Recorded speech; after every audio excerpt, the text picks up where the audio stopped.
गुरु तो इतनी प्यारी फीलिंग है, जब माँ का नाम आता है तो इतना प्यार आ जाता है। तो गुरु तो कहते कई 100 कई 1000 माओं के बराबर होता है। तो उसको याद करने से कितना आनंद आएगा, ये आप कभी भी ले सकते हो आनंद। अपनी 2 मिनट आंखें बंद करो, महसूस करो वो आपके साथ है, उनका हंसता हुआ चेहरा याद करो। कभी भी वो आपसे दूर नहीं है, क्योंकि एक्चुअली जब हम इस पंचभूतक शरीर में आते हैं ना, तो फिर भी हमारी लिमिट्स हो जाती हैं, कुछ हदें आ जाती हैं।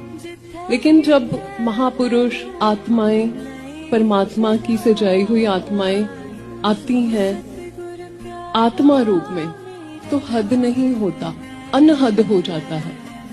तो बहुत खुशकिस्मत हैं हम कि हमें इस अनहद का अनुभव होता है, और उन्हीं की कृपा से आगे भी होता ही